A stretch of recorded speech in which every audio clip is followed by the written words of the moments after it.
आपल्याला सगळ्यांना माहिती आहे की येणाऱ्या काळामध्ये आता विधानसभेचे इलेक्शन होऊ घातलेले आहे आणि त्याच अनुषंगाने प्रदेशाने माझ्याकडे नगर जिल्ह्यातले 6 विधानसभेची जबाबदारी दिलेली होती आणि नाशिक शहराच्या पण 3 विधानसभेची जबाबदारी दिलेली आहे। तर त्यापैकी आज 2 विधानसभेची मी म्हणजे सकाळी एक बैठक घेतली आणि आता आमदार साहेबांच्या मतदारसंघामध्ये मी बैठक घेण्यासाठी आलेली आहे। याच्यामध्ये मुख्य विषय एवढेच आहे की आगामी निवडणुकीच्या अनुषंगाने पक्ष संघटनेच्या माध्यमातून आपली तयारी कशी आहे किंवा अजून आपल्याला काय करायचं आहे, कारण की निवडणूक ही सगळ्यांसाठी खूप महत्त्वाची आहे आणि जे काही आम्ही पक्षातल्या लोकांनी लोकसभेमध्ये अनुभवलं तर परत तसं काही होऊ नये म्हणून सगळी दक्षता पक्षाकडनं आमच्याकडनं घेतली जाते आणि कार्यकर्त्यांनाही तसं सूचना दिल्या जात आहे की आपण मागच्या काळामध्ये जे काही काम राज्य सरकार केंद्र सरकारच्या माध्यमातून जे काही केलेलं आहे, ज्या काही योजना आपण केलेल्या आहेत तर त्या लोकांपर्यंत जाऊन त्याचा प्रचार प्रसिद्धी करणे, जे काही मतभेद आपल्यातले असतील ते बाजूला ठेवून पक्ष संघटनेसाठी आणि आपल्या जागा पक्षाने दिलेल्या उमेदवारांसाठी जास्तीत जास्त कशा निवडून येतील। आई बाबा होण्याचे स्वप्न अजून पूर्ण झाले नाहीत का? आई बाबा होण्याचे तुमचे स्वप्न पूर्ण करा अपोलो फर्टिलिटीद्वारे। मोफत सल्ल्यांसाठी कॉल करा 9953420359। यासाठी आम्ही या बैठका घेतो। ताई, शहरातल्या 3ही जागा आता भाजपकडे आहे, विद्यमान आमदार आहे।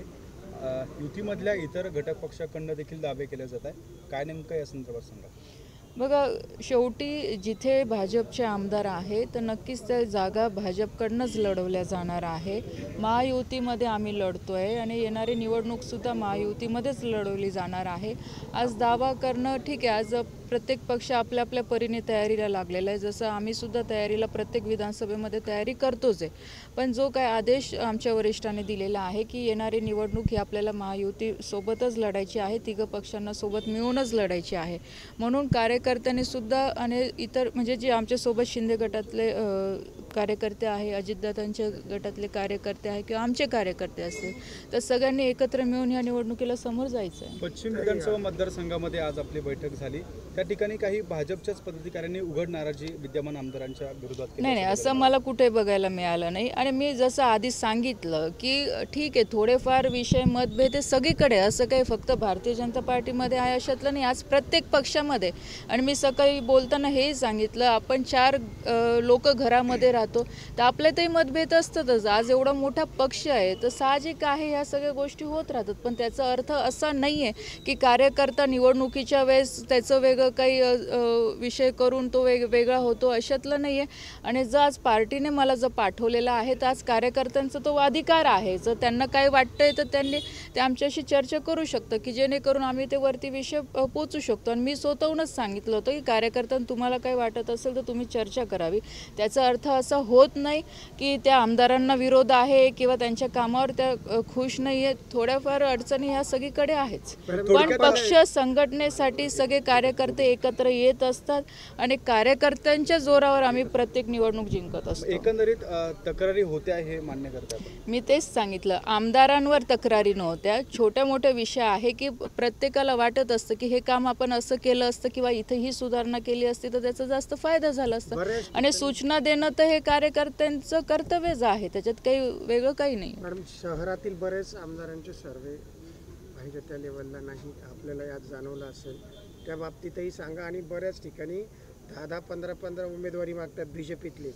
ह्या विषयी बघा, उमेदवारी म्हणजे मागणं हे काही गुन्हा नाही, इच्छा कोणी पण व्यक्त करू शकतो। शेवटी पक्षश्रेष्ठी ठरवत असते कोणाला उमेदवारी द्यायची नाही द्यायची, आणि एक वेळा उमेदवारी जाहीर झाल्यानंतर सगळ्या कार्यकर्त्यांना एका दिशेने काम करावं लागतं आणि ते आत्तापर्यंत भाजप करत आलेलं। आपण भाषणात आता काहीतरी सिडकोमध्ये सातपूरला असं सांगितलं की आमदारांनी आपलं तिकीट फिक्स धरू नये असं। नाही, मी असं नाही सांगितलं, मी हेच सांगितलं की पक्षाने कोणालाही जरी उमेदवारी दिली तरी आपल्याला सगळ्यांना एकत्र होऊन काम करायचं आहे, कारण की मी आज काही तिकीट मी ठरवायला आलेली नाही आहे, तो पक्षश्रेष्ठींचा निर्णय आहे। जे नक्कीच सिटिंग जे आमदार आहेत त्यांनी चांगले कामं केलेलीच आहे, याच्यात काही दुमत नाही. परंतु आपल्याला सर्वे जाणवला का दिवसभराच्या अंदाज मला असं काही जाणवलं नाही. बघा मी तुम्हाला तेच सांगते की आमची अंतर्गत बैठक होती. आज सांगा जर 4 घरातले लोक तुम्ही एकत्र बसत असाल तर प्रत्येक जण आपलं आपलं मत मांडतोच ना, की आईने हे केलं पाहिजे होते, वडिलांनी माझ्यासाठी हे केलं नाही, किंवा आईला वाटतं की माझ्या मुलाने आज माझं ऐकलं नाही. ह्या गोष्टी तर होतातच ना. तर पक्षातही तसे आमचे विषय आहेच, पण याचा अर्थ असं नाही होत की आमचं कुटुंब वेगळं होऊन जातं. कुटुंब तर आमचं एकच आहे. काही एक महत्त्वाचा प्रश्न म्हणजे नाथाभाऊंचा जो भाजप प्रवेश आहे त्या संदर्भात अनेक ज्या राजकीय वर्तुळात चर्चा आहेत त्या रंगू लागलेल्या आहेत. नेमकं ते भाजपमध्ये की राष्ट्रवादीमध्ये असा देखील एक प्रश्न राजकीय वर्तुळात उपस्थित होतोय. नेमकं भाजप प्रवेशाबद्दल बघा, नाथाभाऊंनी लोकसभेच्या वेळेस मला पाठिंबा दिला होता. माझ्यासाठी त्यांनी कामही केलं. त्यांनी भारतीय जनता पार्टीमध्ये यायची इच्छाही व्यक्त केली. पण मी ह्या प्रश्नावर आपल्याला एवढंच सांगेल, तो नाथाभाऊंचा व्यक्तिगत विषय आहे. तर तुम्ही नाथाभाऊंना जर विचारलं तर त्याचं उत्तर माझ्यापेक्षा ते सक्षमपणे देऊ मध्य शकतात. विभागाच्या मला सुद्धा उद्या राष्ट्रपती येत आहे कोल्हापूरला, तर मला तिथे कार्यक्रमाला जायचं म्हणून ती बैठक आम्ही पुढे पोस्टपोन केली.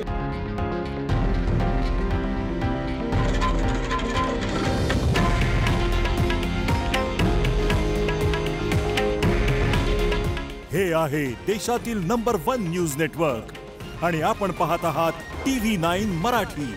काळजी तुमची, हित महाराष्ट्राचं.